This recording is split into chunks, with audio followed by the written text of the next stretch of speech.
il se faisait beaucoup de prodiges et de miracles par les apôtres. Tous ceux qui croyaient étaient dans le même lieu et ils avaient tout en commun. Ils vendaient leurs propriétés et leurs biens et ils en partageaient le produit entre tous selon les besoins de chacun. Ils étaient chaque jour tous ensemble assidus au temple. Ils rompaient le pain dans les maisons et prenaient leur nourriture avec joie et simplicité, louant Dieu et trouvant grâce auprès de tout le peuple. Et le Seigneur ajoutait chaque jour à l'Église ceux qui étaient sauvés.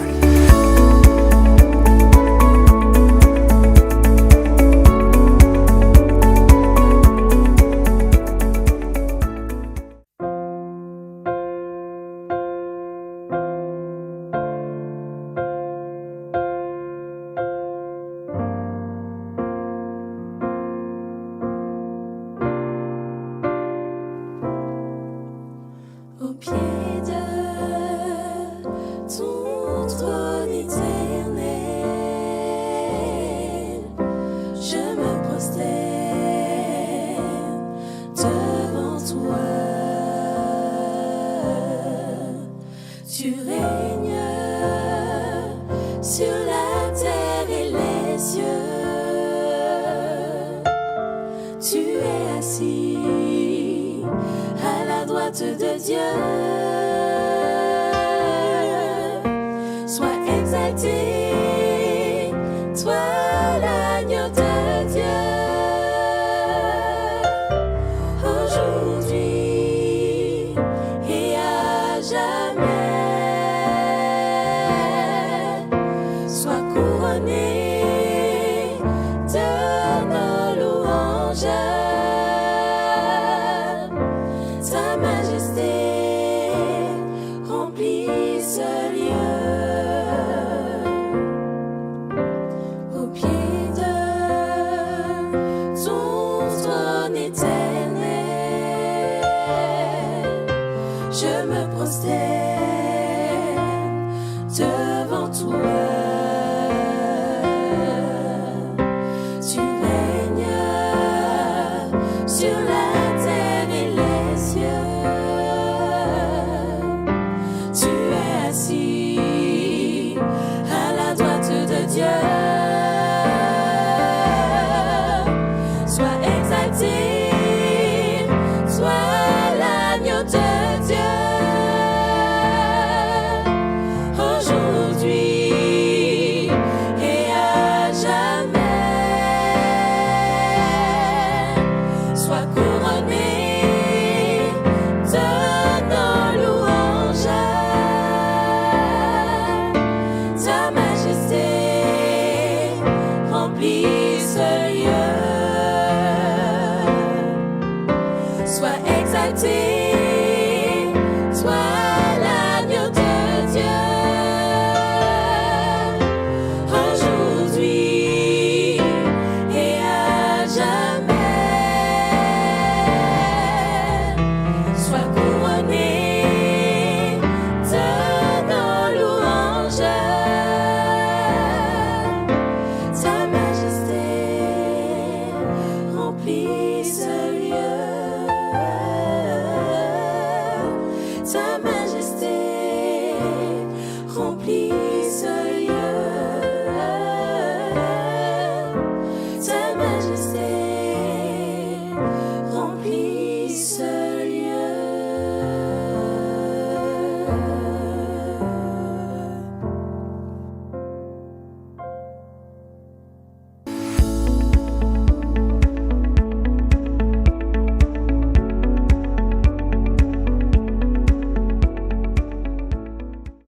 Chers amis d'Espérance TV, je vous salue fraternellement en Jésus-Christ.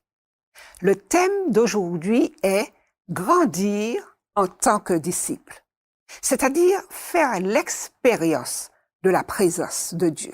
Prions le Seigneur.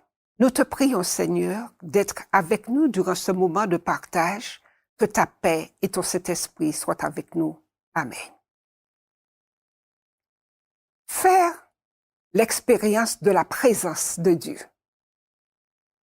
Selon les Écritures, il est essentiel de croître en Jésus. Comment une telle croissance se produit-elle? Par la lecture de la Bible, la prière, l'adoration, la louange, la communion fraternelle, l'évangélisation et aussi par la culture de l'expérience personnelle de la présence de Dieu. Acte 2, versets 42 à 46 nous le dit vraiment. Le verset 42, il persévérait dans l'enseignement des apôtres, dans la communion fraternelle, dans la fraction du pain et dans les prières. La crainte s'emparait de chacun et il se faisait beaucoup de prodiges et de miracles par les apôtres. Tous ceux qui croyaient étaient dans le même lieu et ils avaient tout en commun. Ils vendaient leurs propriétés et leurs biens et ils en partageaient le produit entre tous selon les besoins de chacun. Ils étaient chaque jour tous ensemble assidus au temple. Ils rompaient le pain dans les maisons et prenaient leur nourriture avec joie et simplicité, louant Dieu et trouvant grâce auprès de tout le peuple. Et le Seigneur ajoutait chaque jour à l'Église ceux qui étaient sauvés. Dans l'Ancien Testament et le Nouveau Testament, Dieu répète sans cesse « Je suis avec vous ». Il s'agit de sa promesse la plus fréquente « Je suis avec vous ». Au commencement, il était avec Adam et Ève dans le jardin d'Éden.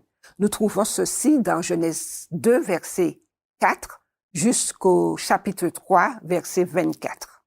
Dans son désir de passer une journée entière exclusivement avec nous, il nous a donné le sabbat hebdomadaire. Genèse 2, versets 1 et 3. Même après la chute, il a demandé aux Israélites de lui construire un sanctuaire, symbole de sa présence parmi eux. Exode 25, verset 8. La plus grande réalité de la présence de Dieu avec nous, c'est Jésus. Son nom même, Emmanuel, proclame qu'il est Dieu avec nous. Matthieu 1, verset 23. Ésaïe 7, verset 14. Avant de monter au ciel, Jésus a promis d'être avec nous tous les jours jusqu'à la fin du monde. Nous trouvons ceci dans Matthieu 28, verset 20.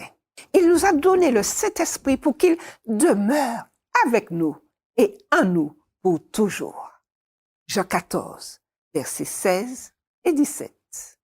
Au retour de Jésus, point culminant des siècles, nous serons avec notre Seigneur pour toujours. Apocalypse 21, verset 3. Dieu est avec nous à tout instant. Bien que nous ne ressentions pas toujours sa présence, cela n'en est pas moins vrai. L'Éternel marchera lui-même devant toi. Il sera lui-même avec toi. Il ne te délaissera point. Il ne t'abandonnera point. Deutéronome 31, verset 8. C'est la promesse de Dieu pour nous aujourd'hui. Que signifie donc personnellement l'expérience de Dieu avec nous? Joseph Kider, l'auteur de ce texte, et qui est professeur de théologie pastorale et de discipulat au séminaire adventiste de théologie dans le Michigan, raconte que lors d'un récent vol à Chicago, il dit « Je me suis retrouvé assis à côté d'un cadre d'une entreprise de technologie de l'information. Comme il voyageait partout dans le monde, il était souvent absent de chez lui. Les membres de sa famille lui manquaient énormément. Il avait un numéro de téléphone exclusivement réservé à leur usage. Normalement, ces appels étaient filtrés. Sa famille, par contre, pouvait l'appeler À tout moment, elle savait qu'il répondrait. Aucune voix ne me semble plus douce que la voix de ma femme et celle de mes enfants, m'a-t-il dit. Quand il m'appelle, j'arrête tout pour répondre au téléphone et parler avec eux. Il continue et il dit, cette agréable conversation m'a rappelé que j'ai moi aussi une ligne directe avec mon Père. L'Éternel est près de tous ceux qui l'invoquent. Psaume 145, verset 18. Lorsque je m'adresse à lui par la prière, il n'a jamais l'impression que je l'interromps. Lorsque je suis malade ou découragé, il se penche sur moi pour me réconforter et pour ordonner à d'autres de me réconforter en son nom. Quand je suis enthousiaste, je peux l'appeler, car je suis branché individuellement sur lui. Pour Madame White, la réalité ultime de l'amour de Dieu, c'est sa présence parmi nous. Et elle dit, dès lors que Jésus est venu habiter parmi nous, nous savons que Dieu connaît nos épreuves et compatit à nos souffrances. Tout fils, toute fille d'Adam est à même de comprendre que notre Créateur est l'ami des pécheurs. Car en toute doctrine, en toute promesse de joie, en tout acte d'amour, dans tout ce qui nous attire quand nous méditons sur la vie terrestre du Seigneur Jésus, nous voyons Dieu avec nous. Ce passage se trouve dans Jésus-Christ, page 14. La présence de Dieu se manifeste de la façon dont nous en avons besoin. Pour l'orphelin, il est le Père éternel. Ésaïe 9, verset 5. Pour le nouveau-né, la mère compatissante. Ésaïe 49, verset 15. Pour celui qui est seul, le compagnon omniprésent. Psaume 68, verset 7 et Psaume 69, verset 34. Aux malades, à ceux qui sont abandonnés, à ceux qui traversent la vallée de la mort, il promet, je serai avec toi. Ésaïe 43, versets 2 et 3. L'une des choses les plus exaltantes de la présence de Dieu, c'est la joie qu'elle procure.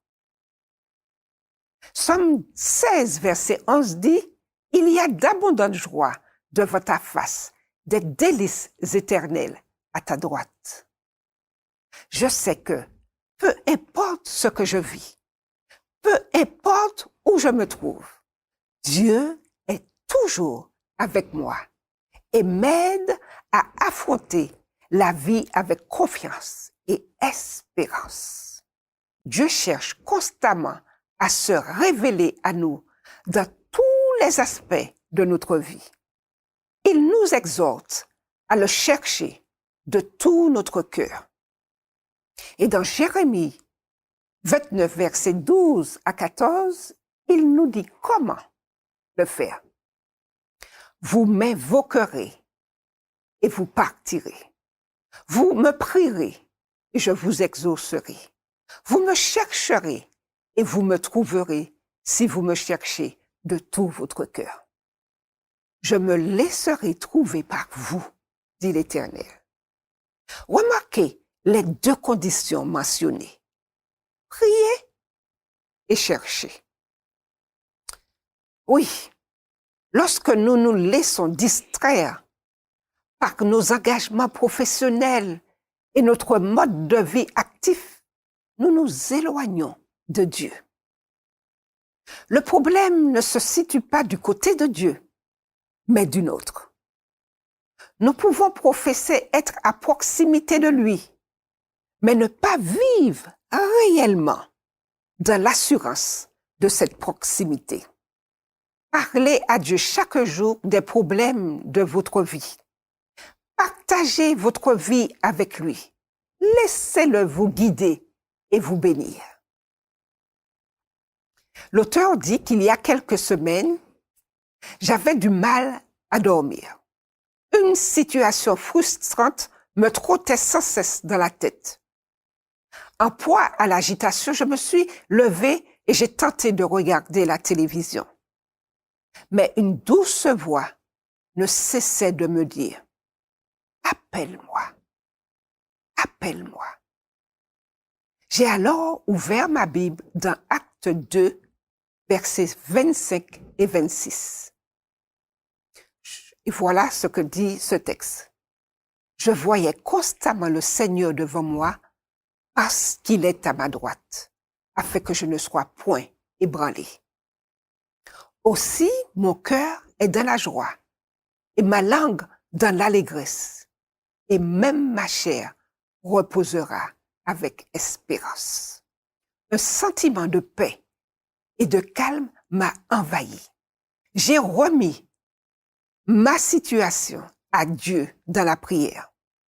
Sa présence m'a rempli de joie et d'espérance, et je me suis rapidement endormi. L'autre aspect, c'est « cherchez-moi ». Nous devons rechercher Dieu tous les jours avec diligence. Nous devons chercher Dieu de manière intentionnelle. Si nous mettons de côté nos distractions et prenons le temps de chercher Dieu, nous apprendrons à le connaître et nous serons bénis. Nous serons en plus transformés par la puissance de sa résurrection. Philippiens 3, verset 10. Alors, pourquoi ne pas rechercher la présence divine chaque jour? Dieu n'est jamais plus loin qu'à une prière de vous. Passons à réfléchir sur la présence de Dieu avec nous. Et je vous laisse quelques questions pour la réflexion. Première question. Pensez à un incident au cours duquel vous avez ressenti la présence de Dieu de manière irrésistible. Et posez-vous la question. Dieu était-il avec moi? Deuxième question. Que pouvez-vous faire pour connaître intentionnellement la présence de Dieu dans votre vie tous les jours? Troisième réflexion. Faites un tableau des hauts et des bas de votre vie. Comment avez-vous ressenti la présence de Dieu dans ces moments difficiles? Je vous invite à réfléchir et à faire de Dieu un Dieu proche de vous qui vous conduira jusqu'à son prochain retour. Prions le Seigneur. Notre Seigneur Jésus, nous voulons te remercier infiniment de ce partage. Merci de la certitude de ta présence à nos côtés. Tu l'as dit, je serai tous les jours avec toi. Que nous ayons cette présence constante de te savoir à nos côtés et que rien ici-bas ne puisse nous ébranler. Qu'il en soit ainsi, selon ta volonté. Amen.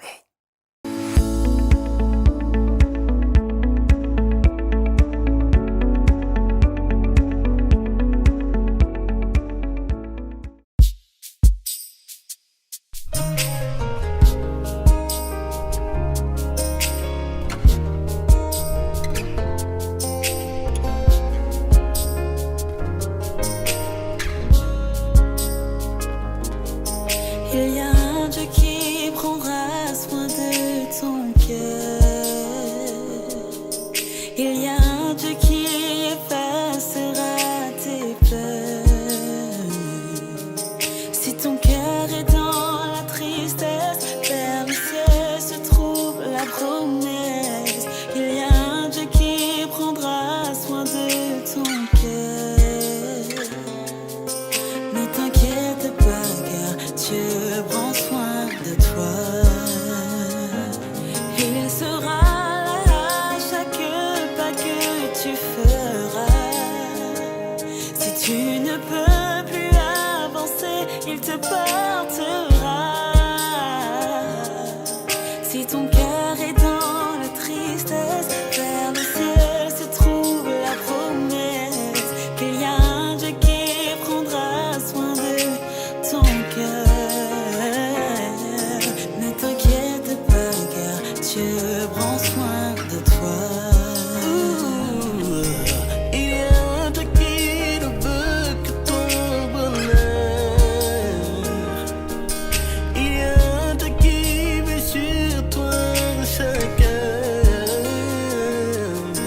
Si tu ne peux plus avancer, il te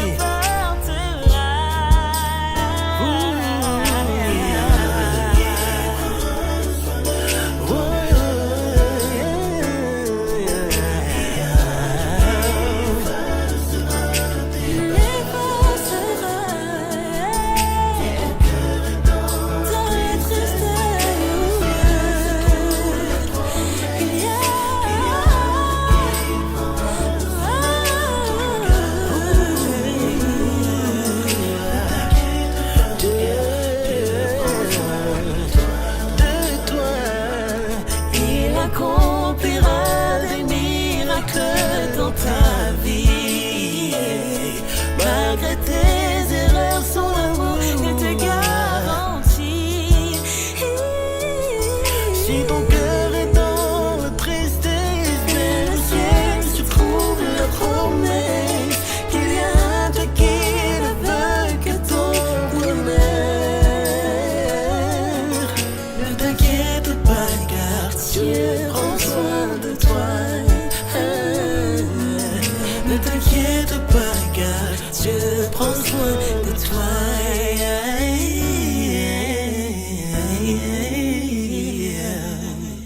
Ne t'inquiète pas, car Dieu prend soin de toi.